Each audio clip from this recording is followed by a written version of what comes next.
जय माता दी। आप सभी को माघ गुप्त नवरात्रि की हार्दिक शुभकामनाएं।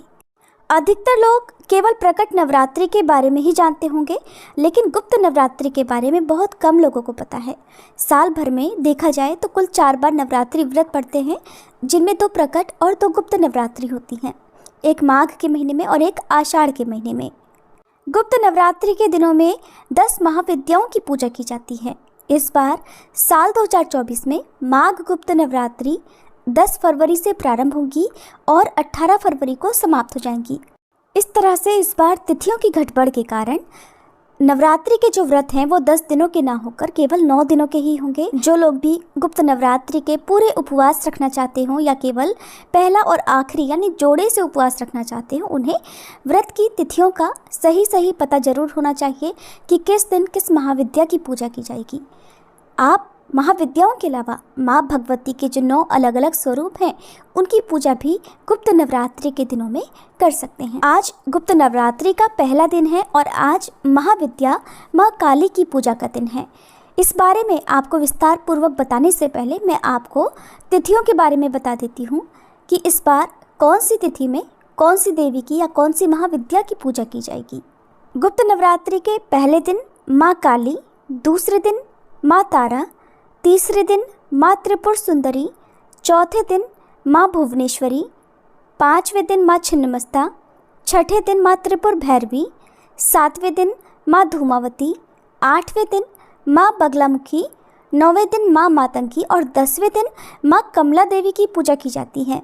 इस बार 9वीं तिथि 18 फरवरी शनिवार के दिन है और 10वीं तिथि भी इसी दिन है। तो जो 10वीं तिथि वाला दिन 18 फरवरी का दिन होगा, उस दिन आप माँ मातंगी और माँ कमला देवी की पूजा करेंगे। विसर्जन किया जाएगा 19 फरवरी सोमवार के दिन और सोमवार के दिन सुबह सूर्योदय होने के बाद ही आप विसर्जन करें। इसके अलावा जो लोग रविवार के दिन ही विसर्जन करना चाहते हो, उन्हें ध्यान रखना है कि शाम को सूर्यास्त से पहले विसर्जन कर देना चाहिए। अब सबसे पहले कथा के माध्यम से जानिए गुप्त नवरात्रि का इतना अधिक महत्व क्यों है।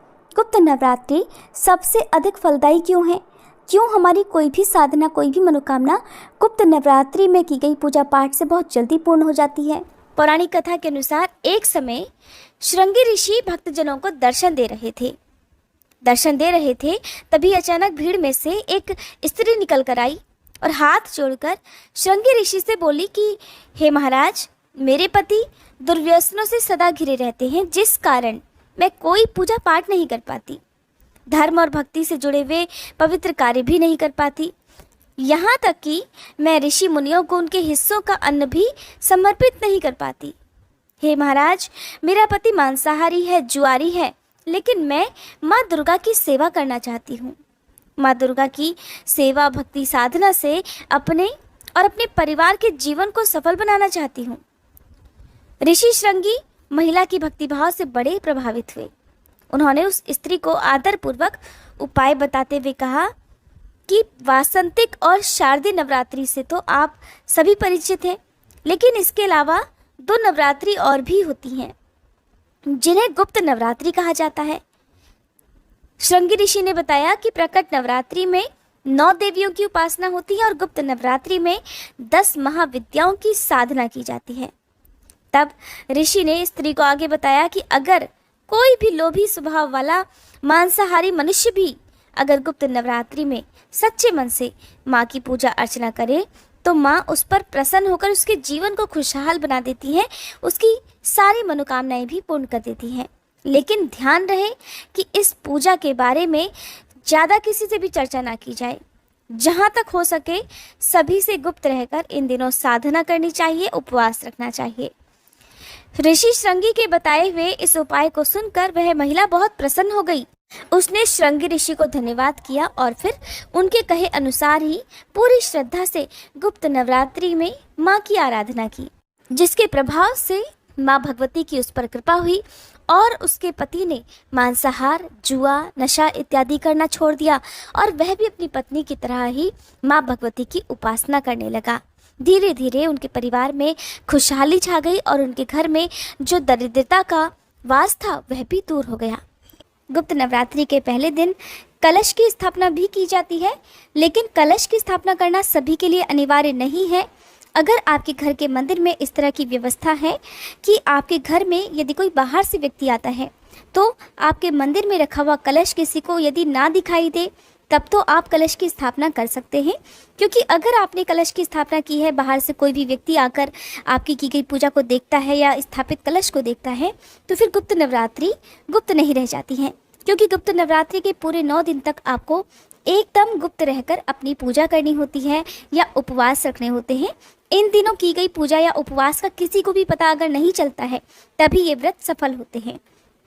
गुप्त नवरात्रि के पहले दिन माँ भगवती के 9 स्वरूपों में से पहले स्वरूप माँ शैलपुत्री की पूजा के साथ साथ 10 महाविद्याओं में से एक माँ काली की पूजा की जाती है। सबसे पहले जानिए आज के दिन माँ काली की पूजा कैसे करनी चाहिए। गुप्त नवरात्रि में पहले दिन आप व्रत रखने का संकल्प लें। अगर आपको पूरे व्रत रखने हैं तो पूरे व्रत रखने का संकल्प लें। यदि कलश की स्थापना करनी ही है तो कलश की स्थापना करें। आज के दिन आप लाल या पीले वस्त्र पहनकर पूजा करें, या जितने भी दिन नवरात्रि के हैं उस दिन काले रंग के छोड़कर आप किसी भी तरह के वस्त्र पहन सकते हैं। खासकर माँ की पूजा में लाल और पीले रंग के वस्त्रों का प्रयोग शुभ फलदायी माना जाता है। अपने घर के मंदिर में गंगा जल छिड़कें, घर के हर कोने में गंगा जल छिड़कें। फिर कलश में गंगा जल, लौंग, सुपारी, इलायची, हल्दी, चंदन, अक्षत, मौली, रोली और पुष्प डालकर साथ ही आम के या अशोक के पत्तों से कलश को सजाएं, यानी कि कलश की स्थापना करें। अब चावल या जौ से भरी कटोरी को कलश पर रखकर उसे आप पानी वाला नारियल से रखकर स्थापित करें। जिस तरह से आप बाकी नवरात्रि में कलश की स्थापना करते हैं ठीक उसी तरह से आपको कलश की स्थापना करनी होती है। अब चौकी पर एक लाल वस्त्र बिछाकर उस पर आपको आज के दिन माँ दुर्गा की प्रतिमा की स्थापना करनी चाहिए। अगर माँ काली की प्रतिमा या तस्वीर आपके घर में तो आप उनकी स्थापना करें। साथ में भगवान शिव की पूजा आपको गुप्त नवरात्रि के पूरे 9 दिन तक करनी है। 10 महाविद्याओं की पूजा होती है, लेकिन महादेव के बिना ये पूजा अधूरी मानी जाती है। हर दिन आप महादेव को भांग, धतूरा, बेलपत्र अर्पित करें, गंगा जल अर्पित करें। माँ काली के बाईं तरफ उनके पुत्र श्री गणेश जी की प्रतिमा भी स्थापित करें। बाईं तरफ ही आपको भगवान गणेश की प्रतिमा स्थापित करनी है। इसके बाद धरती माता पर यानी कि धरती पर 7 प्रकार के अनाज, नदी की रेत और जौ डालें। फिर आप उसके ऊपर कलश की स्थापना कर सकते हैं और अखंड ज्योति अगर आप जलाना चाहते हैं, हालांकि अखंड ज्योति जलाना अनिवार्य नहीं है। मैंने आपको फिर बताया, अगर आपके घर के मंदिर में इस तरह की व्यवस्था है कि कोई भी बाहर से आने वाला व्यक्ति आपके घर के मंदिर में ना जाए तब तो आप अखंड ज्योति भी जला सकते हैं, नहीं तो नॉर्मल जो दीपक हम सुबह और शाम जलाते हैं घी का, आप उसे जलाएं। घी का दीपक जलाएं, धूप दीपक जलाकर फिर आप माँ काली की पूजा करें। ओम ऐं ह्रीं क्लीं चामुंडाय विचे इस मंत्र का जाप करें। गुप्त नवरात्रि के पहले दिन माँ कालरात्रि की कथा सुनें और माँ शैलपुत्री की पूजा भी करें। मौन रहकर आप माँ का ध्यान करें। माँ को श्रृंगार का सामान अर्पित करें, लाल चुनरी अर्पित करें, चूड़ी, बिंदी, मेहंदी अर्पित करें। इसके बाद आपको आसन पर ही बैठकर ये सारी पूजा करनी है। अगर आप धरती पर बैठकर पूजा करते हैं, धरती पर मतलब बिना आसन के अगर पूजा करते हैं, तो कहते हैं कि पूजा करने का सारा फल देवराज इंद्र को चला जाता है। ऐसे में हम अपने जिस भी आराध्य देवी देवता को प्रसन्न करने के लिए पूजा करते हैं उन तक हमारी कामना नहीं पहुंच पाती है। इसलिए कुशा के आसन पर बैठकर या ऊनी आसन पर बैठकर आपको पूजा करनी चाहिए। श्री दुर्गा सप्तशती का पाठ करें और फिर ओम ऐं ह्रीं क्लीं चामुंडाय विचे इस मंत्र का आप विधिवत सुबह और शाम नियमित रूप से 11, 21 या 51 की संख्या में जाप करें। अगर समय है, आपकी सामर्थ्य तो 108 बार जाप करें, आपकी मनोकामना जरूर पूर्ण होगी। 10 महाविद्याओं में माँ काली प्रथम रूप है। माँ काली का स्वरूप अत्यंत विकराल, अभयंकारी और मंगलकारी है। माँ काली का ये स्वरूप असुरों का नाश करने वाला है। अगर कोई भी व्यक्ति गुप्त नवरात्रि के दिनों में माँ काली की पूजा करता है तो उसके ऊपर जो भी अशुभ शक्तियों का प्रभाव है या अगर किसी ने जादू टोना टोटका किया होता है तो उसका असर जो है वो समाप्त हो जाता है। माँ काली की पूजा करने वाले व्यक्ति को रूप, यश, जय की प्राप्ति होती है। सारी सांसारिक बाधाएं दूर हो जाती हैं। माँ काली ने क्योंकि चंडमुंड का संहार किया था इसलिए इन्हें चामुंडा के नाम से भी जाना जाता है। माँ काली अपने गले में मुंडमाला धारण करती हैं।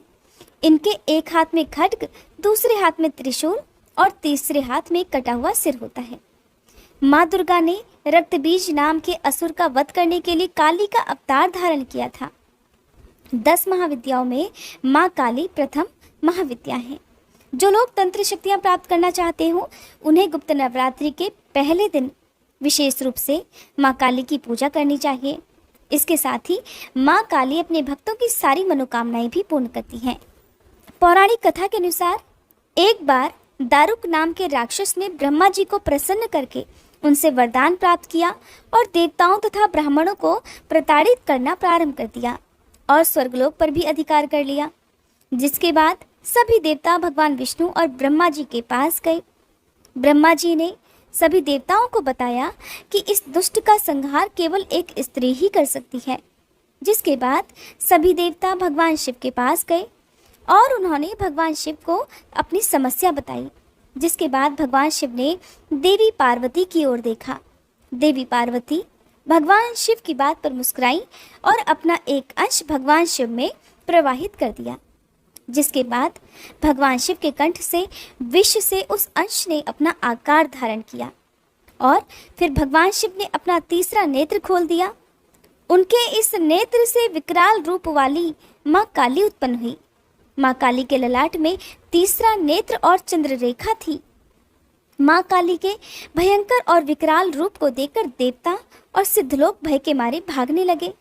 जिसके बाद माँ काली का दारुक और उसकी सेना के साथ भयंकर युद्ध हुआ और माँ काली ने सभी का वध कर दिया। लेकिन इतना सब करने के बाद भी माँ काली का क्रोध शांत नहीं हुआ और माँ काली के इस क्रोध से संसार भी जलने लगा। माँ काली के सामने जो भी आता माँ उसका भक्षण करने लगी। जिसके बाद माँ काली के क्रोध को शांत करने के लिए भगवान शिव ने एक बालक का रूप धारण किया और शमशान में लेटकर रोने लगे। जिसके बाद माँ काली उन्हें देखकर मोहित हो गई।